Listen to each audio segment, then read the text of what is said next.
finals are finished? Well, I've been working at a Alzheimer's and dementia clinic, and I might continue to work in the Bay Area once I move, which will be soon. Like me and my partner are getting a new apartment, and yeah, like I might continue that line of work for as long as I can, and but the ultimate plan is kind of to get like a English teaching credential so I can teach English in Thailand, most hopefully. Okay, good, good. Yeah. Anyway, in the meantime, I'm sure you're a great support to all the dementia patients and Yeah. and are you and your partner planning to come back to Thailand next summer in Thailand? Yes, we are. We're planning on making it back there and just saving up enough to go there. Okay, good. Anyway, good to chat to you, Trevor. I better just see Thank you. who else is here, whether John's here. Sarah, your voice is very faint. Okay, is it better now? I'm not sure if it's because I'm speaking softly or my. Okay, is it any better now or still faint? Getting better. Okay. Still okay, not quite there. I'm going to turn my video off and try and sort it out.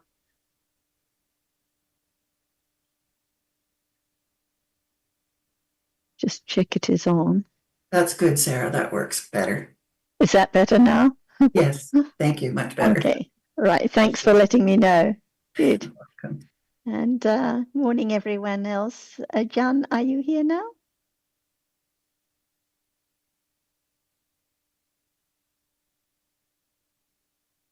Good morning, everyone. And good morning, Morning, Ajahn. Rit. Mhm. Morning, Rit. Morning, Red. Morning, everybody. ค่ะ สวัสดีค่ะ Alright, good everyone Oh, สวัสดีค่ะ อาจาร สวัส ย์ ดีค่ะ สวัสดีครับอาจารย์ครับ สวัสดีครับ สวัสดีครับ And really glad that you are back again, and good to see Hung and Alberto and Zhao and everyone else. Hi, Jilly. Looks like a nice home background you have. For those who don't know Jilly, she lives in Queensland, a very old friend of Azita's, and I first met her in the 1970s as well. Okay, so I think we can get started. And from the discussion last week, Trevor, is there anything you would like to bring up today? Anything you've been considering or reflecting or would like to ask about?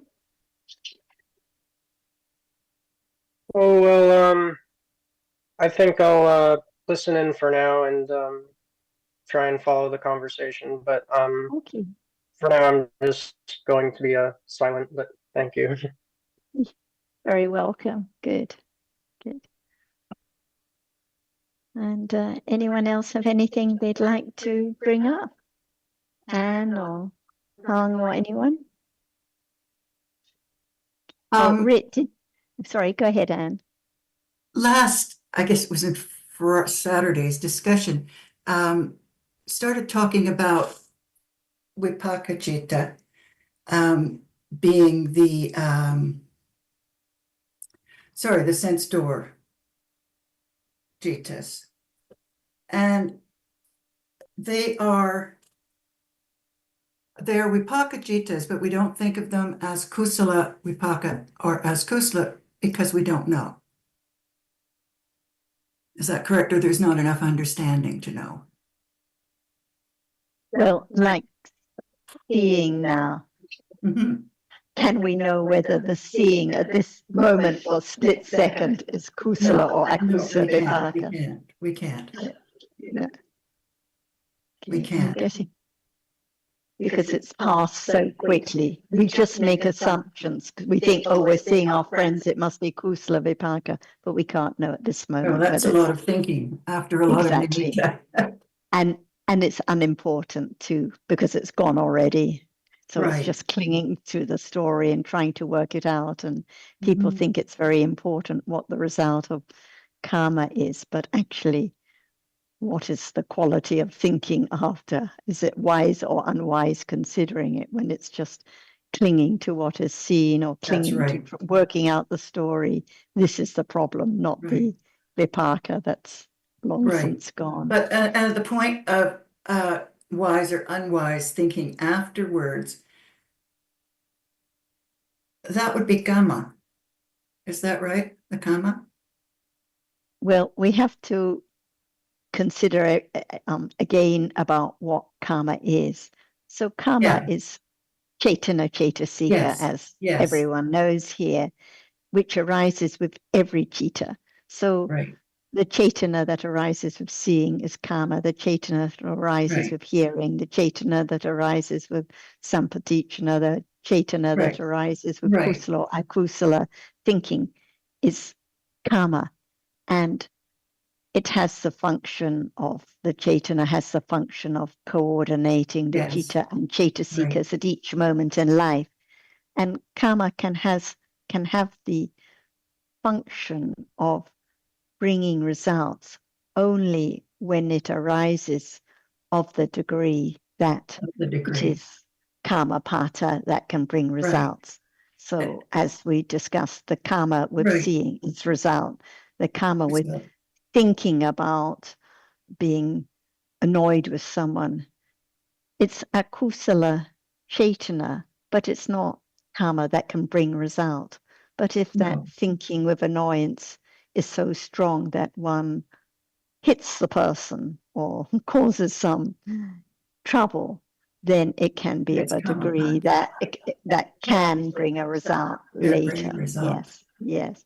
Right. I think, and general comment is that the thinking that follows the moments of vipaka is cause rather than result. That's right.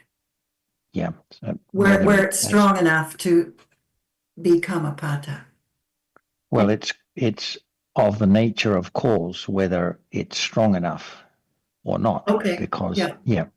because it accumulates, and Yes. it's generally speaking, it's in the category of cause rather than result. Oh, for sure. For sure. Yeah. For We sure. were saying in one of the discussions, we say the seeing now is kusala or akusala vipaka. It means it's just the vipaka, but it happens to be the result of kusala or akusala karma in the past. But the thinking that follows, the annoyance that follows, the clinging that follows, even in the sense door process, it is cause in the sense it is the accumulation, the habit that builds up and leads to more clinging, more disturbance, and so on. And mostly it is not of a degree that can bring results, but when it's strong enough, it can bring a results. It's But nonetheless. it's still cause. cause rather than Right. result. It's still the habit, the accumulation. It's not Right. conditioned by karma. Right. Now, just while you were talking, Sarah, you said something about, we sometimes you'll hear kusala, seeing something is kusala vipaka. It's not something we can really know, but it would be either kusala or akusala. That's the most we can say. It's either kusala or akusala vipaka. It's not actually kusala or akusala. Right, it's the result vipaka. of Right. it's the result of kusala or akusala karma. Right. So the seeing is never kusala or akusala. It's just results. Right. And the chaitasikas that arise with it, the pasa, sanya, manasikara, and so on, they're not kusala or akusala, even though they're given the name of kusala or akusala vipaka. It just means that they also are vipaka namas, vipaka chaitasikas arising with the vipaka chitta, the result of the same karma that conditioned that chitta. Yes, they'd all be the result of the same karma. Yeah.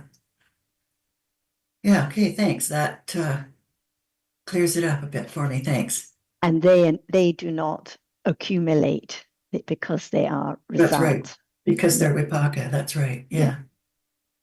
Okay, thank you.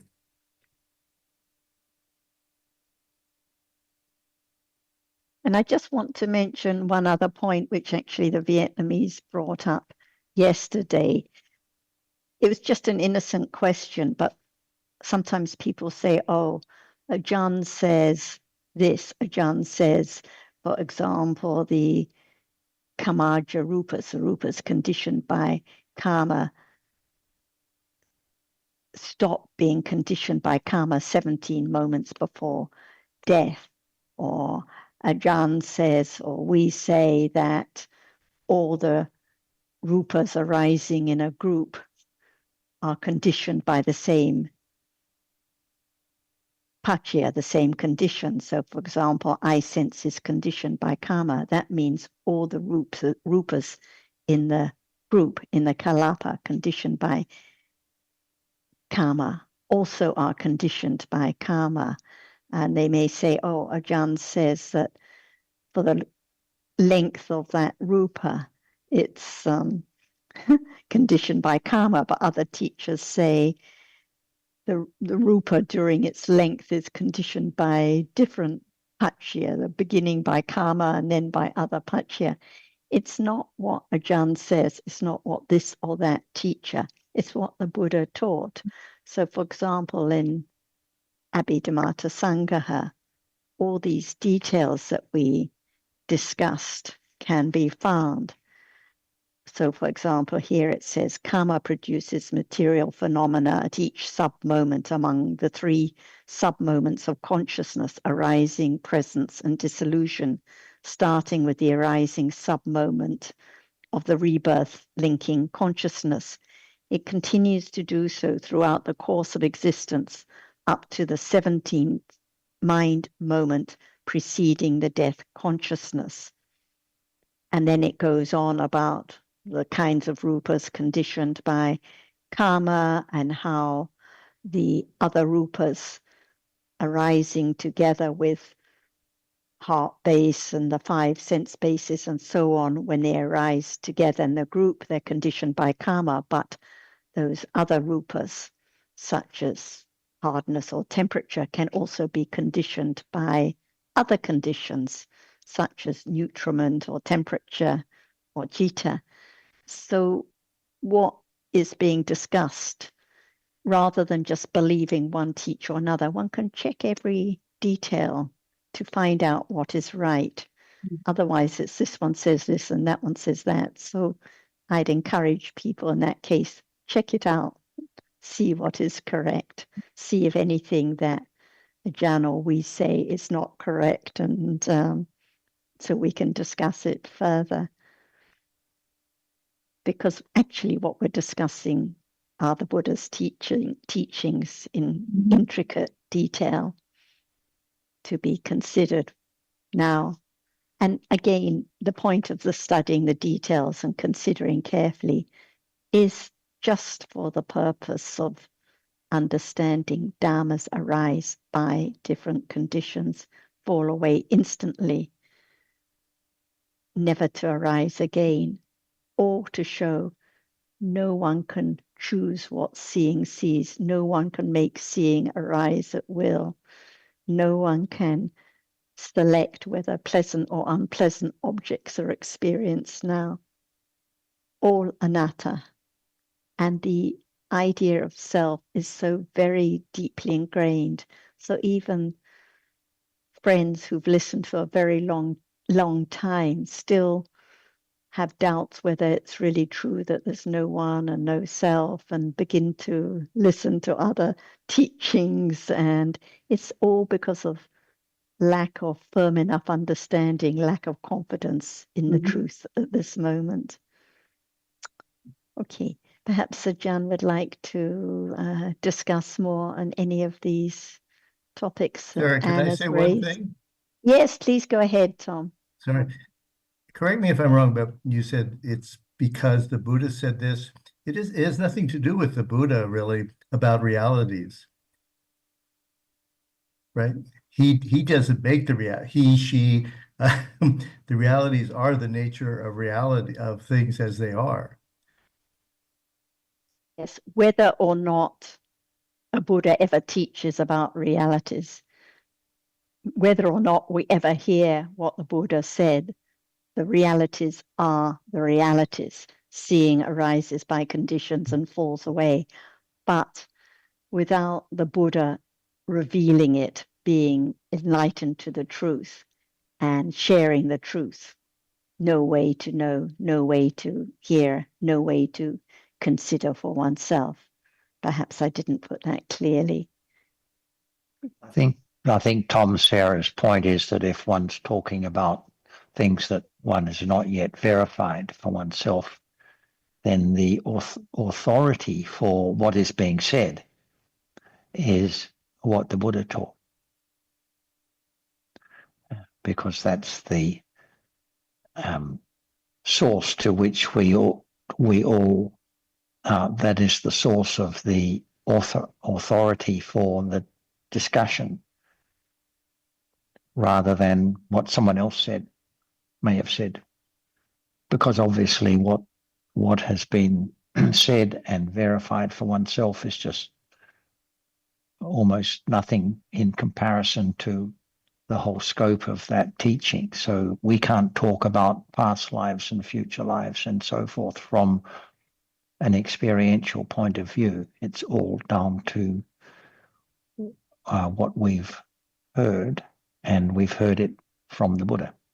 I think that's Sarah's point. Because people listen to different teachings, and teacher A says this, and the monk says this, and someone says this, and there were all these intricate points that came up in the discussion yesterday, and it's Ajahn's teaching that it's this way. So I'm just pointing out that actually it's not Ajahn's teaching. What is being discussed is what can be found in the text as spoken, as shown, as revealed by the Buddha and the Arahats who followed him, who passed on the teachings. And I think this is a way to have more confidence in what is heard as being true. Otherwise, there's doubt. Oh, well, is it just Ajahn's idea, or is it just teacher B's idea? No, it's what we can read. And of course, it depends on how much confidence there is in what the Buddha taught. And I think that confidence just develops through having more understanding in what is taught, like now seeing. Is it true that there's seeing now and it passes away instantly? Actually, it can be proved to be correct. The seeing now is different from the seeing a moment ago. At the moment of seeing, there is no hearing. So by considering wisely and understanding a little more, then there is more confidence in what the Buddha taught that we read about in the text.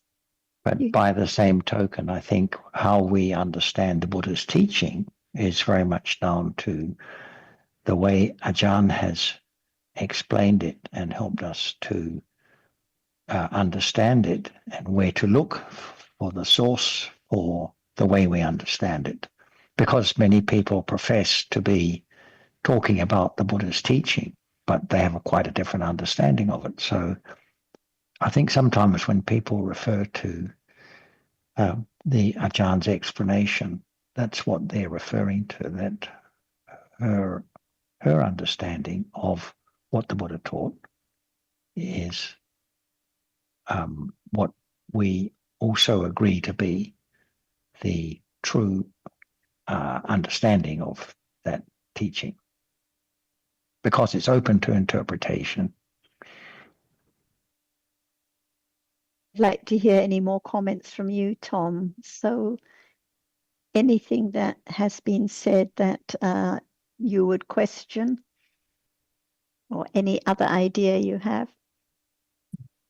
No, I was just thinking about how people worship this teacher or that teacher, or this belief system or that belief system.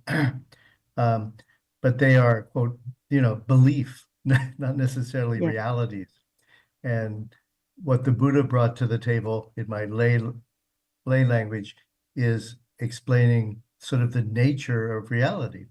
And he didn't make it up, it wasn't invented by, and that some people, we all are sort of in the trying to escape that mentality. That's all.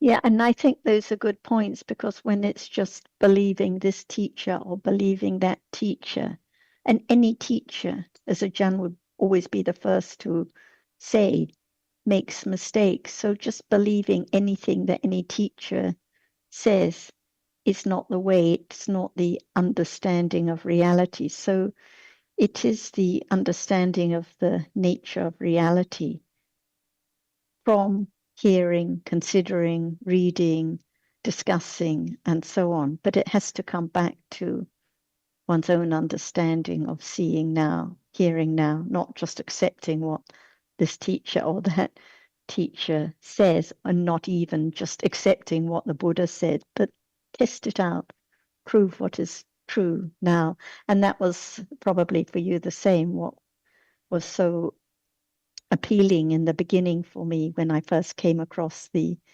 Buddha's teachings after growing up with belief systems, that it was all about testing what is true, what is right, not a belief system, not a worship system. So, Amen. yeah, so I agree with those points. Okay, let's see if Jan would like to add to any of this discussion. Does anyone know who's the Buddha?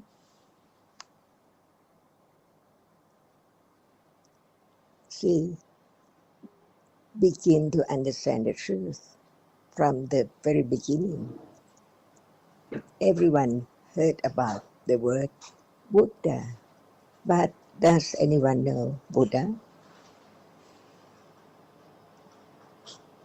See, not just the word, not just thinking that person is so very wise and so on, but who's he? If there's no word, what he taught at all, who can know him? Never know the meaning or the nature of Buddha. That's why beginning to consider everyone's or different one's word. For example, who would say, what is real now?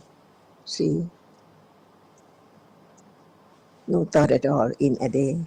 What is real and now too? But the word about what is there now condition the understanding that actually no one thought about what is there at all. But how come to think about what is there now? Because the one who just thought about the truth or just shared the truth with the others, the truth which is so very subtle. For example, there is seeing right now. No one thought about it. Even one tries so hard to try to understand it. Can there be any understanding of the seeing? Because there is seeing. So who will say seeing is not real? Impossible to be truthful to the truth. Seeing is there right now. What is it? Can anyone just think about it by oneself? But the word about it, beginning to understand the truth, it's there already. No one makes it arise at all. It's there already now. Not anyone try to make it arise at all.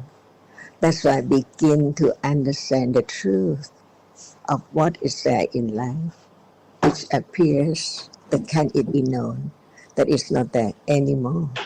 Learn to understand the truth of what is there from the words of the one who has enlightened the truth. So the truth cannot be changed at all. Seeing is seeing, and there must be just a moment of seeing, unknown, that is only very, very short moment of seeing, because it's seen already something like the table and the door and the bed and so on. No thought about that. What is seen cannot be anything else. The truth of what is seen is that which can be seen only, no matter where. This life or other life, this place or other place, now and the future and the past. Seeing cannot be anything else. It has to be seeing, but no one understands the seeing at all. What is it? See, because in the day one just pay attention to that which is seen without any understanding of the ultimate truth of the nature of that which is seen and can be seen. Only reality which can be seen. Just close your eyes. Everyone's eyes closing. Nothing appears at all, but they can be hearing, smelling, tasting, touching.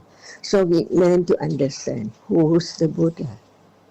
Otherwise, it's just the word, and some might respect it without understanding any truth of what he shared to everyone, unlimited. Anyone who can understand the truth can hear the word about what is there in life and be true to the truth, whether it's real and whether it's only that or not.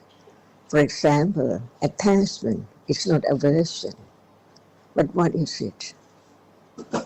How come to be a moment of attachment and the other moment of hatred, aversion, and so on? Life is very, very complex because it just arises only in a moment, but it seems like there are so many things now in a moment. What is true and what is not true. Anyone can think about it, but whether it's ultimate truth that can be realized, because it's not just talk about the truth, but talk about the way to develop, to understand, to realize the truth too. That's why without any understanding, no one can understand what's meant by Buddha and who's the Buddha at all. That's why we learn to understand even what is meant by Buddha and learn more and more about the truth. And then there can be more confidence of the truth. No one can have such understanding, very great understanding, never be compared to the Buddha. See, that's why it's not just tell anyone, it's the Buddhist teaching. The Buddhist teaching just says about this and that like this. But to understand the meaning, the way, the truth of what is there, conditioned to understand who's the Buddha. That's why without considering, it just follow the word Buddhist teaching and so on, and believe in Buddhist teaching. But in truth, who knows whether it's the teaching of the Buddha or it's one's own understanding about the word, but not what Buddha taught at all. That's why we learn to understand, to be truthful to the truth. Satya, what is seeing right now? Is there any answer? They is seeing right now, but what is seeing? And what is that which is seen? It cannot be anything at all, no matter what moment. It's only a reality, because it's real now, because it's seen. A reality which can be seen. Hardness cannot be seen, sound cannot be seen, thinking, liking cannot be seen. Only one reality is that which is seen now, not anything, because it is only that which can impinge on the eyeballs, condition the seeing to arise, but no understanding how many conditions for seeing to arise. But learn to understand the truth little by little, little by little, until it's not just belief at all, and it's not just only confidence. It can be realized, because the way to realize is taught by The one, no matter you use the word Buddha or anyone, but the one who is so great, understanding the truth of everything, because it's there, no matter what we are thinking about, what is the truth of it.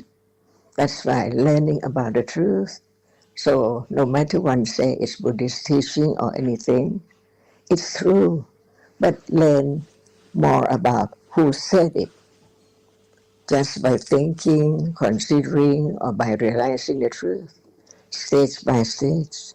That's why the one who knows the Buddha is the one who understands the word of truth and realize that the truth is the truth. Be truthful to the truth, to learn to understand what is true and what is not true. For example, seeing cannot see a desk or a chair or a television or anything at all. It just sees or experiences that which is now appearing. It seems like it appears as something, but the truth is that in the process or the moment of experiences, what are there, and it is just one moment, see, only one moment in the process, see, is that true? Just begin to understand, because there must be the reality which now we talk about citta, because we have learned and understood already what is it, what does it mean. So there must be the citta before seeing, for sure. That citta does not see. But if it has a reason, that cannot be seen. That's why learning to understand the truth of that which does not appear is so real, little by little.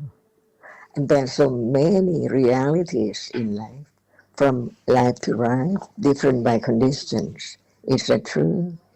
From moment of birth up to now, never be the same moment. Different moments, but what appears is through only 6 ways. That's all. Just learn little by little to have confidence of respecting the one who realizes the truth and shared his understanding to the others. How kind, how compassionate, understanding that without his words, no one can understand the ultimate truth of life, of the truth of the world. So we just talk about the word, which we don't have to mention, the Buddha said. But when there are so many, just have different ideas. What did Buddha say? And study it to understand what idea is true. That's all. That is the way to understand the truth, respecting the truth, and the truth, the one who realized the truth, who shared his understanding with the others. Like now, see, not one's own idea at all. What is that which sees?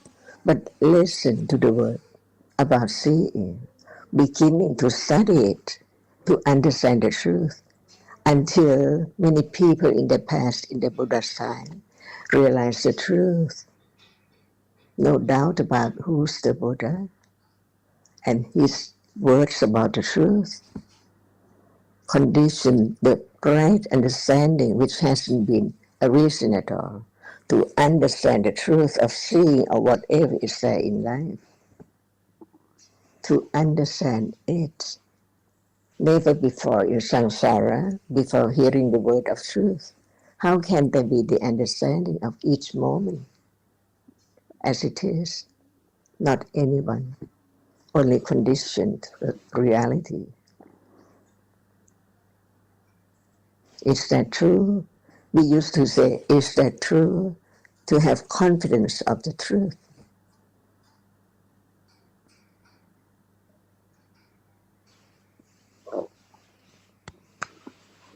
Is that true?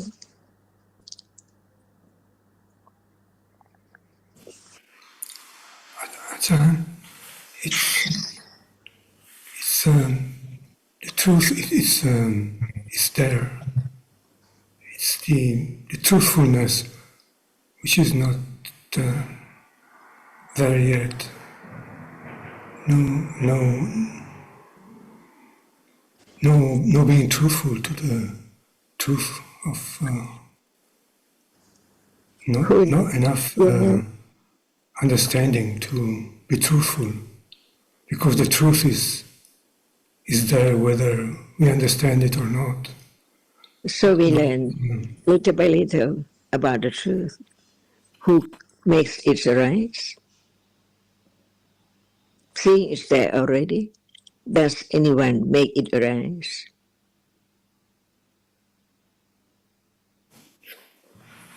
That's not possible. So no one, right? But how come? There must be conditions. Little by little, understanding the truth of that, which not never enough, until right understanding develops so keen, so great, so subtle, to understand the subtlety of each reality in split seconds, or split seconds of split seconds of split seconds. For example, close one's eyes, nothing can appear. And open one's eyes, many things seen, but what is true? Can it be all around, suddenly, instantly arise just in a moment?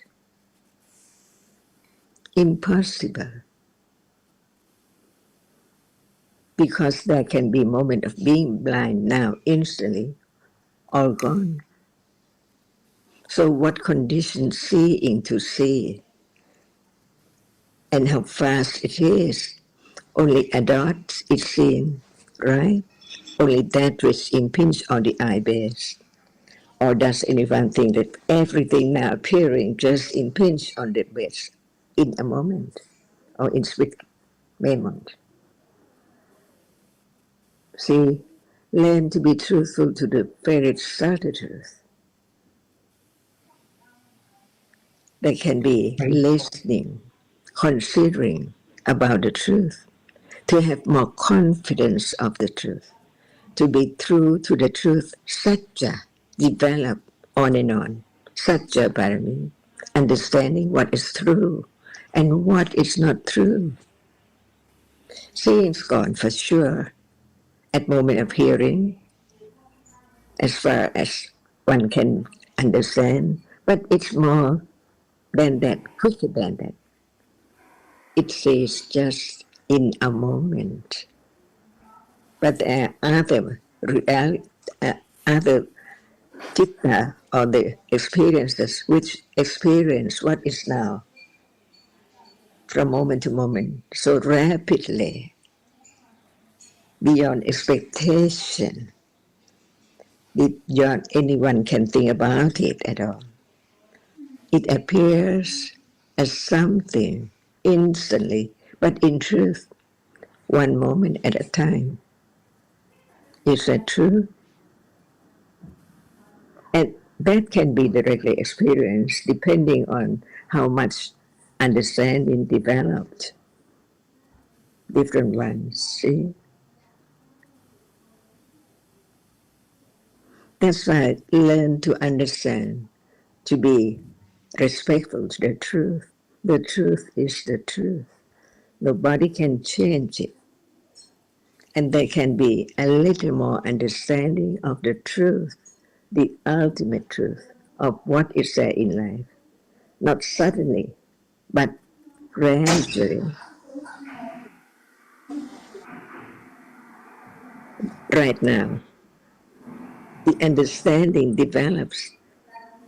It doesn't last, but it depends on how much understanding develops more and more, or none, or not yet, or life to life, different conditions. For those who do not understanding, do not hear about the truth at all, how can they think about this moment? In truth, it's not there anymore.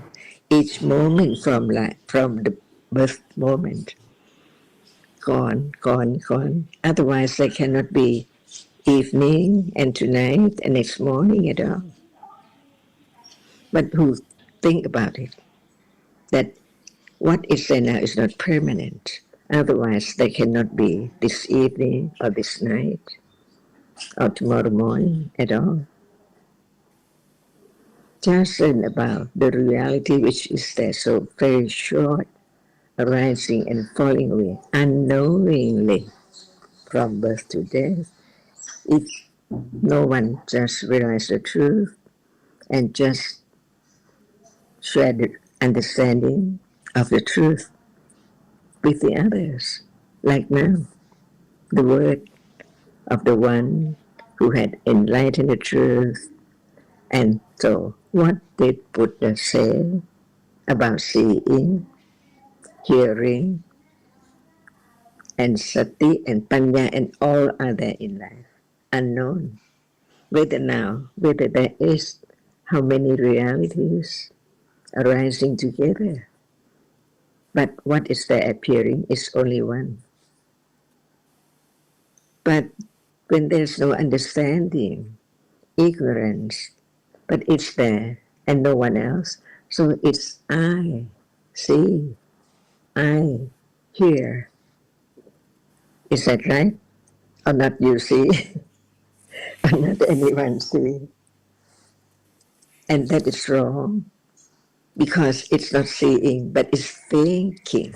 See, that's why learning to understand from birth to death, on and on, there must be the reality which arises to experience what is there appearing in life, each moment.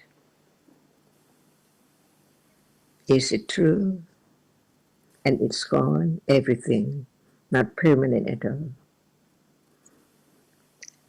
There must be the intellectual understanding about the truth of this moment before it can realize the truth. The right understanding is not seeing. It's a reality which understands what is there as it is, little by little now, from hearing, considering more and more, because we are here to discuss on Dhamma. And what about other moment after this or before this moment? Not listen, not discussing. So it's time which is so very precious when it's conditioned, the understanding of the truth. Because all gone, even understanding, all dhammas, whatever arises, have to fall away instantly, never to arise again. Each moment is different. Yesterday, understanding of the truth. Today, understanding of the truth. Next day, the understanding of the truth depends on conditions. But without considering carefully about the truth of seeing right now, how can there be the understanding of who had enlightened the truth? Otherwise, there will never be such word to understand the truth of seeing or whatever is there, no matter in what world or any part of this world. And what is the world? What is the meaning, the ultimate meaning of what is meant by the world? See, what is the world?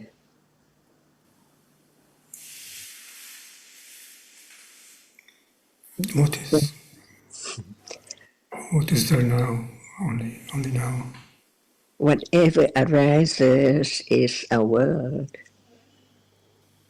If nothing arises at all, can there be any world? So the world is that which arises in false way, and that which experiences the object.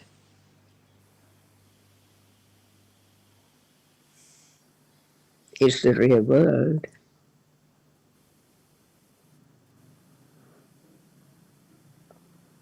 So no need to say, Buddha said this and that. But what did he say should be considered in order to know that he is the Buddha. Each word. For example, we talk about vitaka. Is it real? Is it a reality? Who knows? Even it's there, even right now. So there are many words to begin to understand how many jittas do not arise with vitaka in order to understand, except all those 10 every moment need vitaka to touch the object because the other moment experience the object but not see at all. Experience without seeing, but by vitaka touch the object which hasn't fallen away yet. And then some word about anchor, see. The chitta next to the seeing, there is vitaka. Does it perform the function of anchor? Anchor? Not at all. So it has to be other moments developing samatha, calmness, see? And that is a function of vitaka. Anchor, not move away. Even it arises and falls away, it's there as the anchor to be more tranquil, little by little. See, it's the not the word, but the nature of a reality can be considered to let go the idea of self or something permanent. Even the first round of Ariya Satya, without firm confidence of this. What about thinking it in a day or not at all? See, when we do not discuss about it, what is the object of thinking? And in a day, without hearing, considering, reading, considering, can there be condition for thinking, to think about what is heard, what is read, what has been read about the truth? See, all by conditions.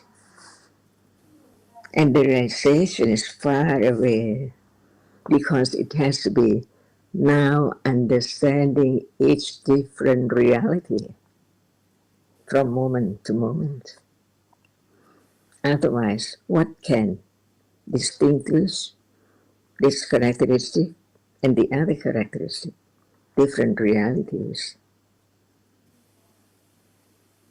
So we don't need to say that teaching, the Buddha's teaching, but understanding the truth is the understanding of who's the Buddha. Not just the name, not only the word, because without careful considering, it's easy to misunderstand the truth of the word, the very subtle meaning. That's why each word can be studied, never enough about each reality until it's firm enough. And the proof is that it's the moment of direct understanding the truth of what is there right now, by conditions, unexpectedly. Anatta. The more anatta, understanding of the anattaness, the more letting go, reality, the reality of misunderstanding or micchatiti. The only way. Because when there's no understanding, after seeing what is there unknown, but is there akusala, unwholesome reality instantly, avijjasava is there, no understanding of seeing until a little more attending to the seeing to be understood, even intellectually.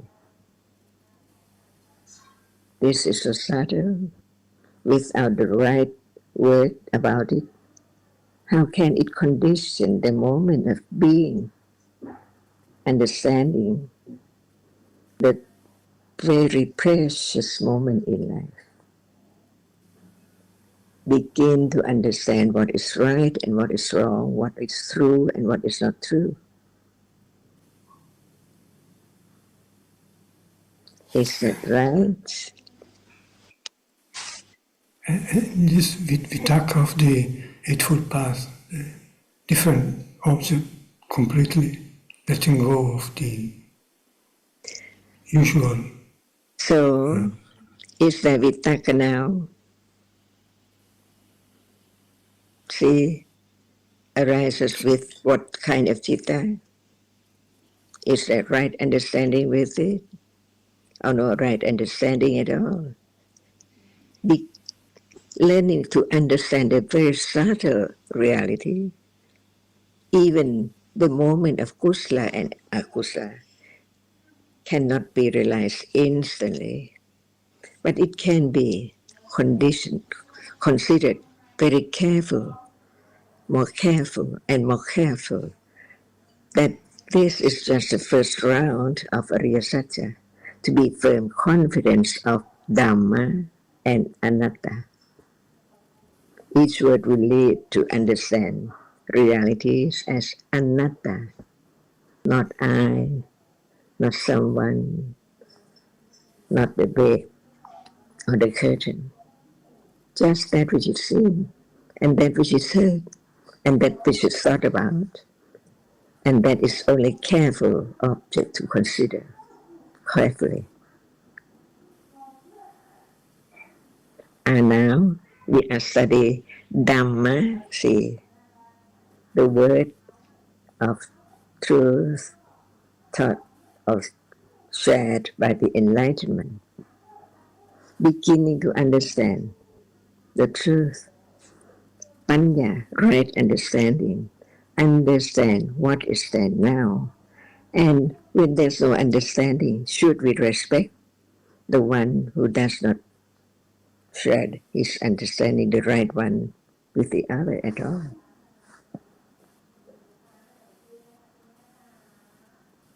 Beginning to understand the virtues of understanding the truth, which is so very subtle. Otherwise, we just think about reality very not so careful, like, oh, it's she, and seeing is not me, it's not anyone. But what is it? To have confidence of not I, not anyone, to learn more about the truth beyond one's own accumulation. Not enough. What about ignorance, attachment, and all kinds of akusala eons and eons ago? So the development of panya is letting go. It's when it's not understanding what is there now, it's useless. Just the word. Why do we discuss about this moment, seeing, thinking, and what is seen, and so on? Just to have confidence of the truth, to be conditioned for direct understand with direct awareness of what is there right now. Even hardness, no thought about it. It's a reality. It's gone. If it's not known, it's my hand or my body. But in truth, it's a reality which is hard, soft, cold, hot, and so on, arising and falling away. Nothing can stay at all. It's not permanent. So very, very instantly. Is it true? Without understanding the difference of each moment of the birth moment, the moment after birth, on and on and on, how can there be the letting go of clinging when it does not appear as it is? It's object of clinging for sure. Just beginning to learn, learn and understand about. And it needs to be true to the truth. Satya Parami. Never change. Saying it's not known as it is yet, but learn to understand a reality which arises and see. It's real. From birth on and on and on. It's there, each moment, one at a time. Even while sleeping, see, it's there, unknown. It's known only when it sees, hears, smells, tastes, touches, and so on, thinking.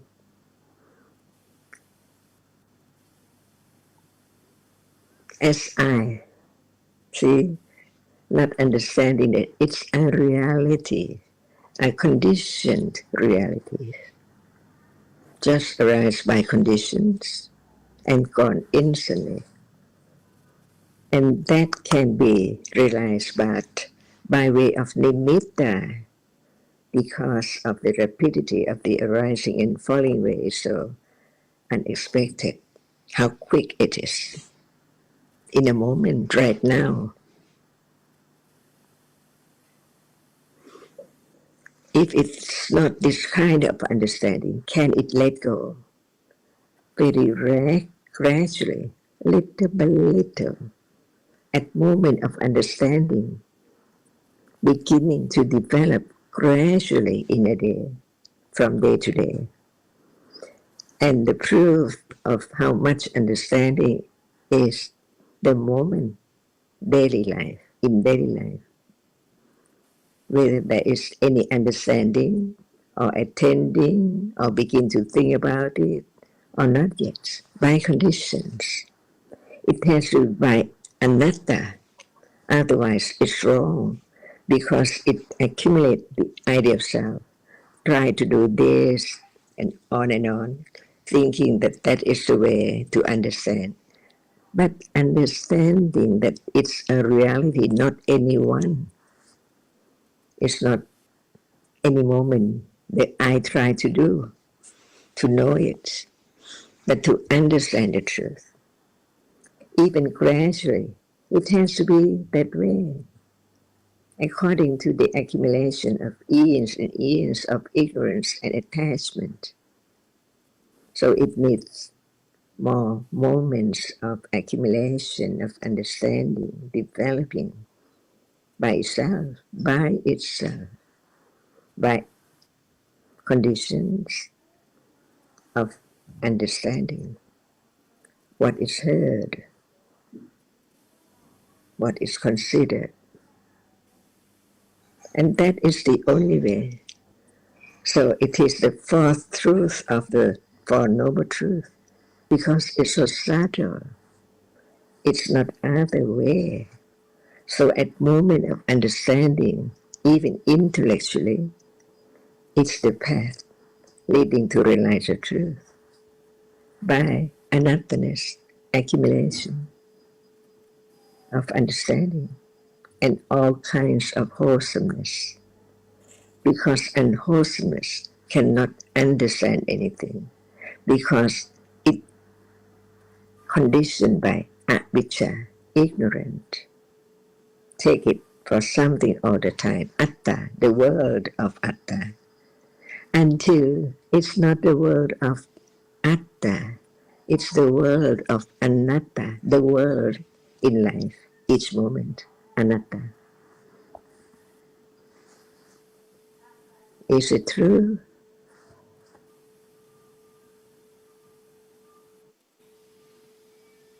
Satya Parami, condition a little more firm confidence of the truth, that it's not anyone, no other way. Only right understanding, let go, attachment and akusala, avijja. Is that true? The word of viriya, see, the word of Khanti, or a parami, condition more kusala in a day, to be compassion to those who have no understanding of the truth. Just Dhamma, arising and falling away unknowingly from life to life, years and years ago, on and on, until listening to the truth, the word of truth, and then know who's that person who just said that word. Not just by thinking, see, because even one thinks, no one, nothing, but I am speaking, see, I remember and so on. That's why I learn about the truth carefully.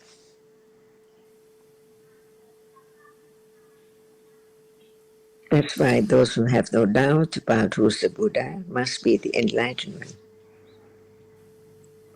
Because no doubt about the truth and how come, what word by word, little by little, about the truth, not about anything else. Because whatever is real are Dhamma. It's Dhamma. All Dhammas are anatta. No matter how much we learned about the truth, it conditioned the letting go of atta, firmly accumulated years and years ago, to be less and less and less. By different levels, different stages of understanding, beyond anyone can think about, beyond any expectation about the truth of what is there right now, arises and falls away by way of nimitta. So right understanding begin to realize, just live in the world of nimitta, of atta, for how long? And now it's time, very precious moment, to understand the truth. Even so little, but it can be a little more, by being truthful to the truth.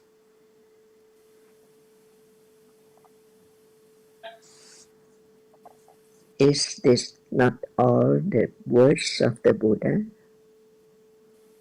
about the truth, about conditions for whatever arises fall away instantly? What appears is nimitta, and panyati, make it known as this person or that person or this and this and this. In truth, all gone. Unknowingly, avijja. This is the teachings we need to hear. That's why study carefully of each word, even seeing. It is a reality which sees, which means it experiences. It arises to experience by conditions, visible object or sound, and then gone, never to arise again. But condition the arising and falling away of what is there, unexpectedly from life to life.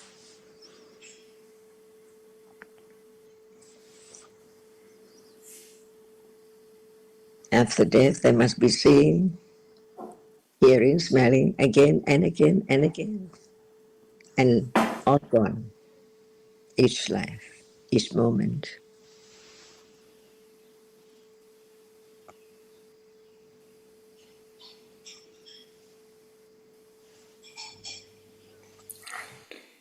When there's understanding, no need to say, who's the Buddha? Is that the word of the Buddha? Because Buddha is the enlightened one.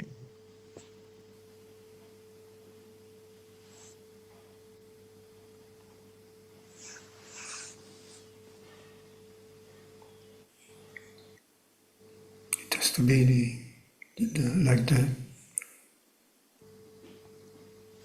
And To be yeah, And when there's firm understanding of the truth of seeing right now, it conditions patience and virya to keep on listening, considering the different words in the teachings of the Buddha, because all dhammas, even its one characteristic, many degrees, different stages. The truth is the truth.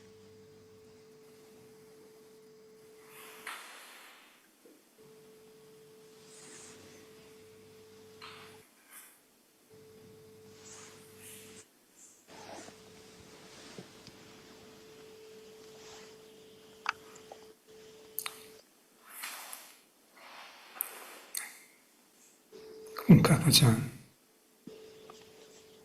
ค่ะสาธุค่ะ Ajahn, I almost feel like crying. I feel so emotional. These words that you are speaking, the words from the Buddha, it's so profound. It's, yeah, like I said, I just feel really emotional. So, Anumotana ka.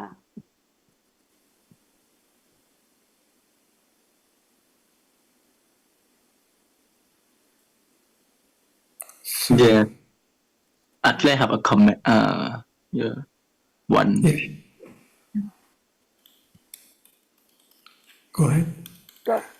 Go ahead, Rick. Yeah, สวัสดีท่านอาจารย์ครับ and yeah,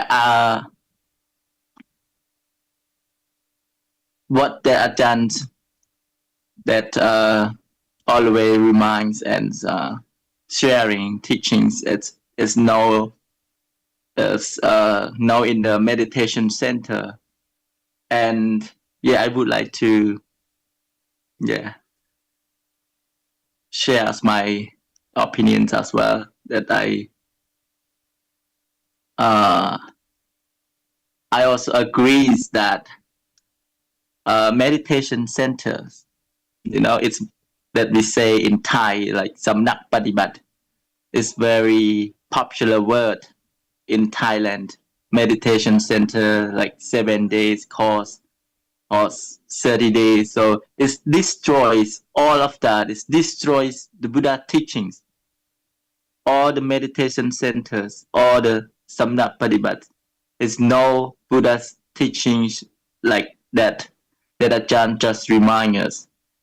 So I'm very confident to say that all meditation centers, all Samnak Padibat, destroys Buddha words, destroys the Buddha's teachings, because there's no, in Tipitaka, there's no meditation center 7 days or 20 days, 30 days like that. And yeah, I would like to share to our Cambodian friends as well, because it's soon, like some monks come from other country and going to Cambodia to teach about meditations, like 7 days course. And then I share to Cambodian friends that all of that has destroyed the Buddha words, So how do you feel when you hear that word, everybody, especially Cambodian friends? How do you feel?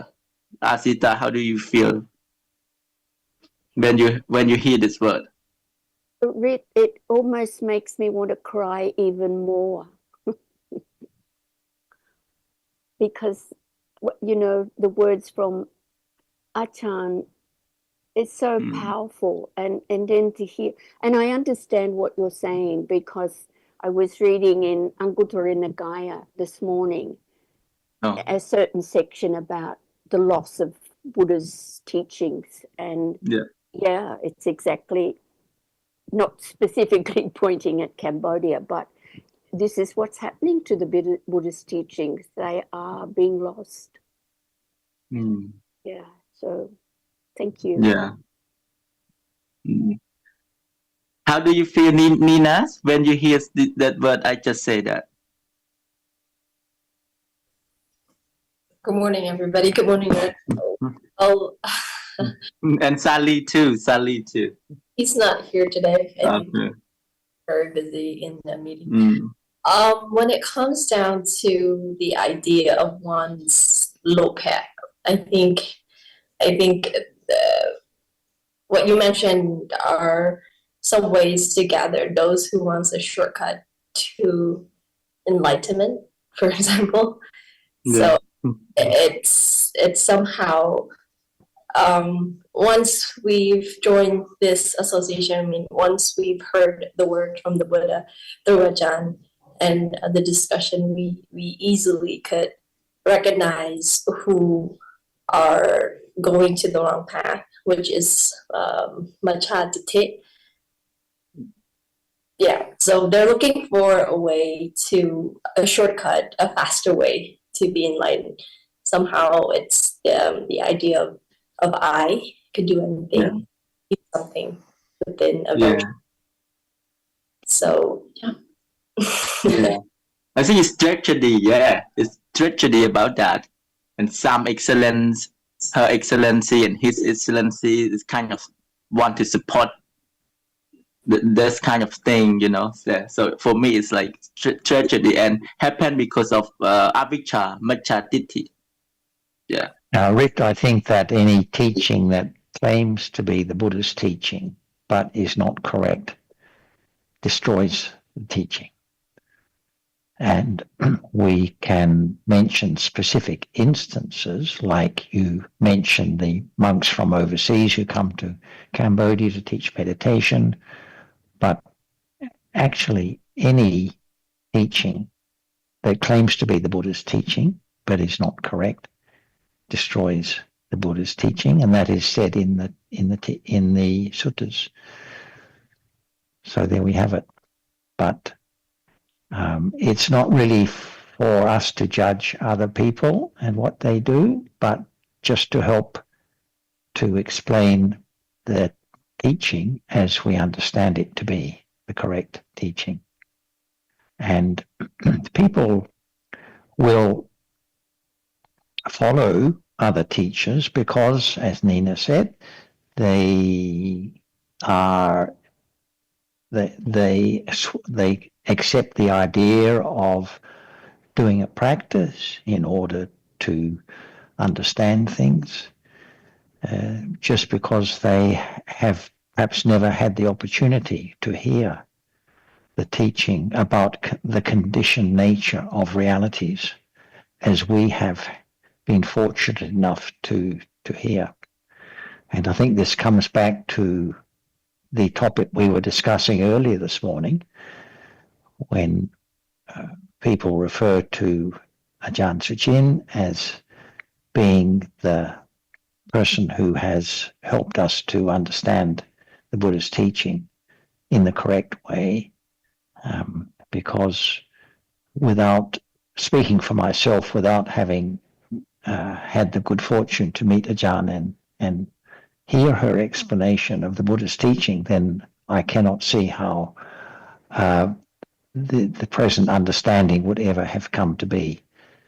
So we can consider ourselves fortunate and others not so fortunate until they have the opportunity, the right conditions to hear the teaching explained in a way that they can follow.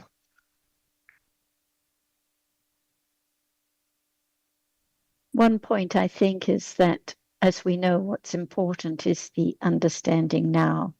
And as we know, even having heard and studied and considered so much, there is so much wrong view and ignorance. And we would like to share and we would like to help others. So if other friends go to the meditation center and we just say to them, oh, it's all wrong and it's just destroying the teachings, there will be no conditions for them to listen to what we have to say about the truths at this moment. So we have to consider what is helpful to say to others, to encourage them to listen more to the truth at this moment, because in the end it is only one's own understanding of what is true, having heard and considered, that will realize what is right and what is wrong, and then there will be no more inclination to look for a shortcut or follow a particular practice. But as Ajahn was saying to Trevor, I think last week, we have to consider, well, what is practice and what is the point of practicing? Can there be practice now? What about understanding now? Is there a method that can be followed? We have to all consider these points for ourselves to realize what is right or wrong. If we just say to someone, don't go there, it's all wrong, then it doesn't help at all. So we have to consider carefully what is appropriate and helpful to say to anyone. And the most important thing is to point to the truths now, to help people understand more about what life is now, as the Buddha taught. Is there seeing now? Is it permanent or impermanent? Is there any self that can see now? If so, what is this self? How can it be found? Can the self be heard? Can the self be touched? What is the self? So I think by encouraging others to consider carefully for themselves is the best way for them to realize what is right and what is wrong. Yeah, I'd like actually, excuse me, I didn't say to them, or maybe a few of my friends that I know them, they sharing on the social medias, or in the next month, those monks, those people coming to teach about meditation, and then I would like to share with them and have a discussions, and what does it mean, meditation center, what does it mean, Padibate, what does it mean, and and samadhi, what does it mean? Actually, I just want to share with them and discuss with them each word, and one word by one word, and then depending on their interest, depending on whether they would like to hear it. Our friend Alan, who joins on Saturday, has an example of how in the early days when he was so keen, he'd go to the Thai temple in London and start telling everyone what was being taught was wrong and what was right. And then they formally banished him from going to a Thai temple. He wasn't allowed to even visit anymore because it's not the right approach just to go in and say that what the monks are teaching is all wrong. It's not helpful to anyone. So it depends whether someone is interested to hear, and it takes time and patience to discuss and hear about their understanding, and then discuss little by little if they have an interest to hear. I'd like to ask Trevor if he has any comments on this point. Trevor, do you have any comments on this discussion? Yes, thank you.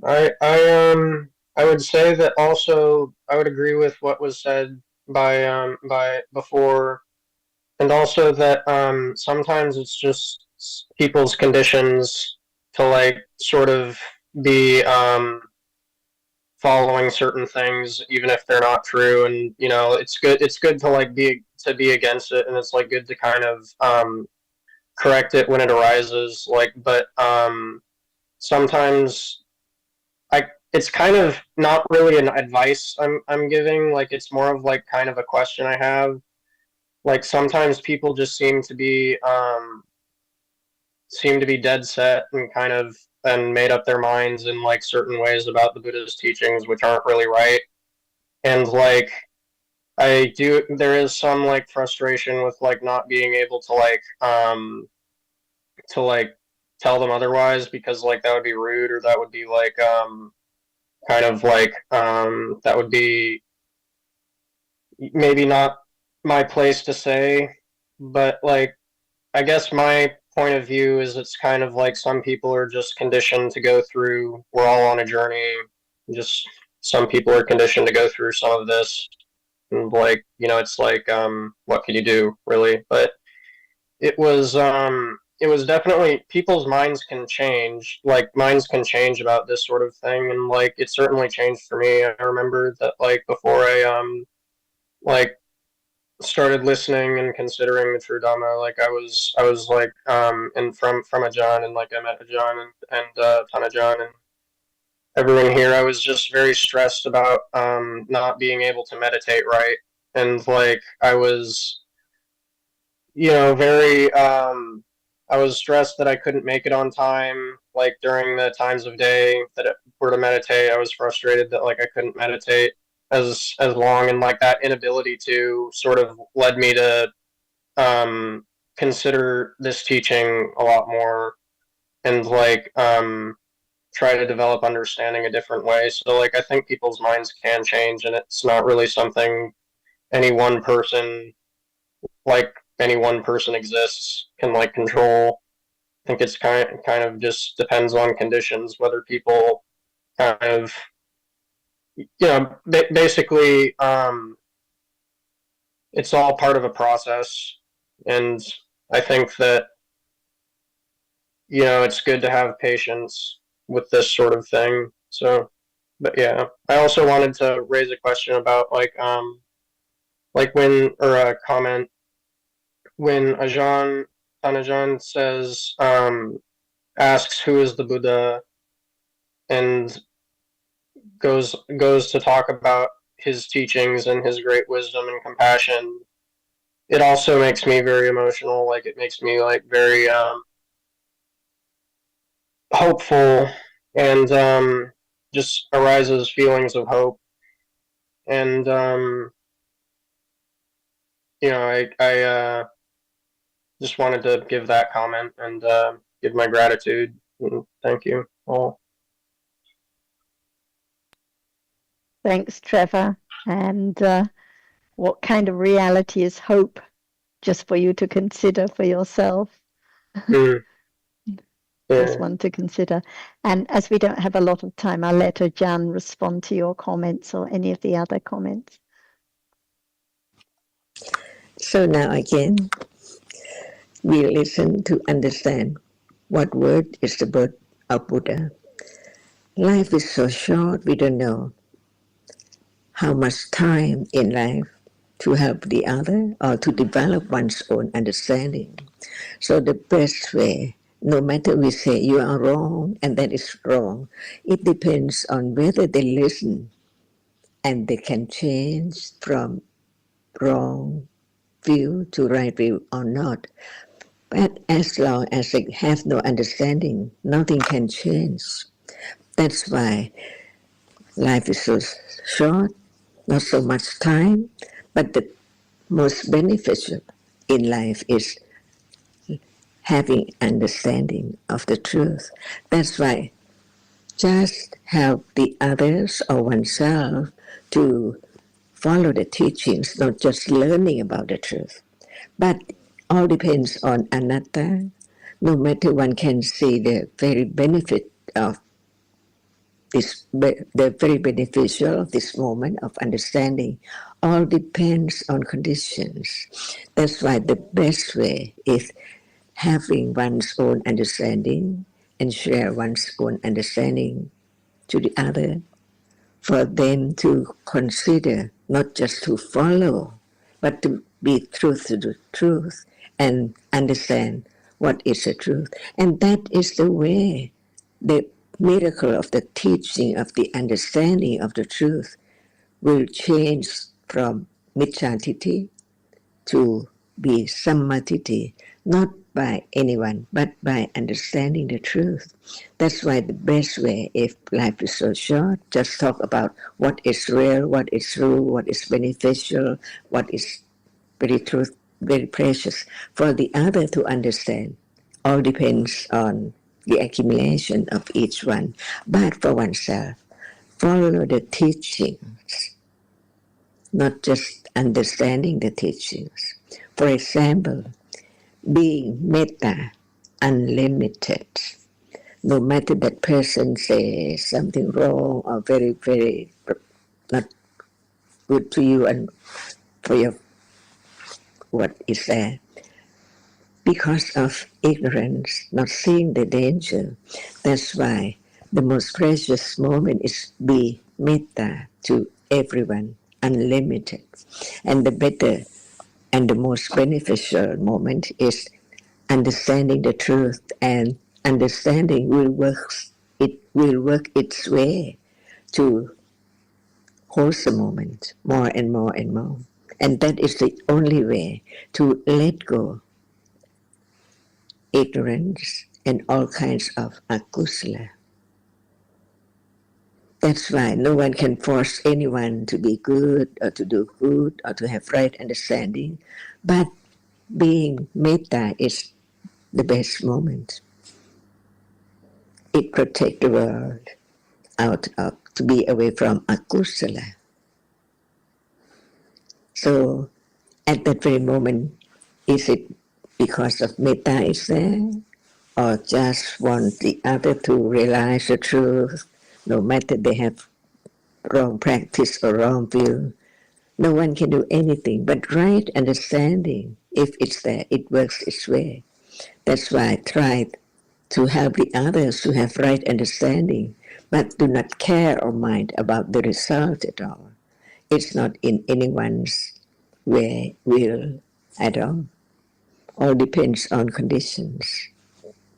Even right now, be friendly, and the one who has wrong view may understand that what you say is just for their sake, to have the truth, to consider, to have confidence of the truth. So the question is so very important to understand how much understanding of that person about the truth. Not even you wouldn't say it's wrong, but when they understand what is right, they have their own confidence that what is there before is wrong. And you can be friendly to everyone. Just follow the teachings, not just to understand the teachings.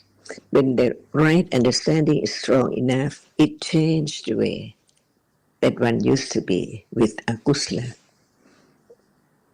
To have more metta and more metta, be friendly, more friendly. Is that the right teaching? Not just harm the other and say, what about having metta, unlimited metta?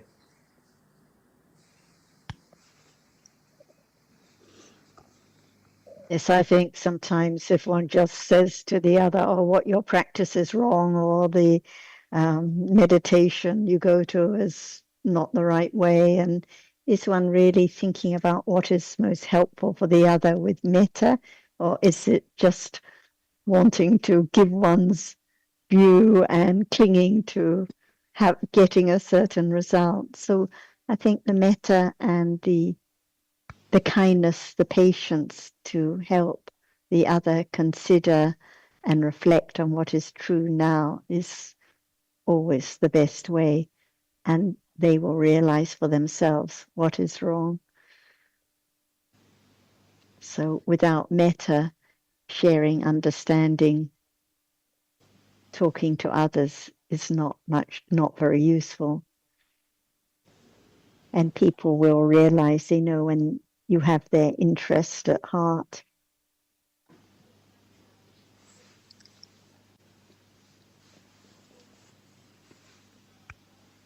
What do you think, Rick? Yes, I appreciate metta for everybody. And then I recently I discussed with my a few friends, and then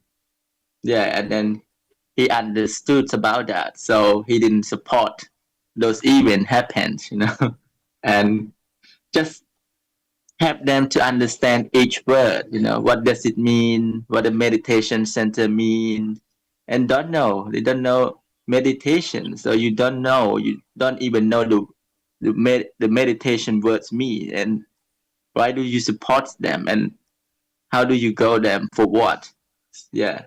So just And it doesn't need to be confrontational. It doesn't need to be, oh, you don't understand anything, so you don't know, and you're going, and just little by little help them to just reflect a little about what is truth now, seeing now. Is seeing now any different from in the meditation center, in the shopping mall, or is that life now, seeing which can be understood? So little by little. And I just, because we're just finishing, I just want to check with Jilly, anything you would like to just ask about or comment on before we finish, Jilly? No, I'm just listening. I do have questions, but very well, at the moment I'm puzzling over the difference between Chitta and Jetasika, but don't worry, it will be revealed one day, I'm sure. Thank you. Yeah.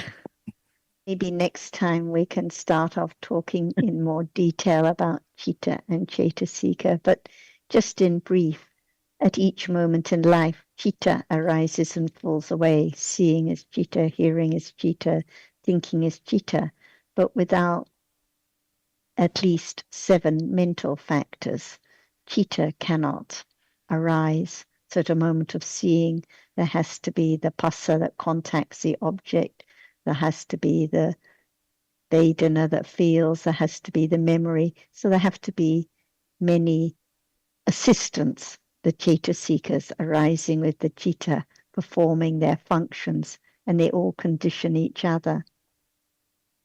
But we can discuss more about this topic next time. Always, every topic is intricate and Yes, it is. It's like, it's a bit like quantum physics, I think. A mystery. but gradually there can be a little bit more understanding, so it becomes a little less mysterious, just little by little. And there were 1 or 2 other points that Jan was talking about, like the first of the 3 rounds, and I thought, okay, perhaps next time we can elaborate a little more, because 1 or 2 of these points may not have been clear to some people, or about nimitta. Anyway, very glad you can join us, Jilly. So I just make a note of 1 or 2 of these points, and we can discuss them in a little more detail next Monday. Thanks for joining us. And thank you, Ajahn.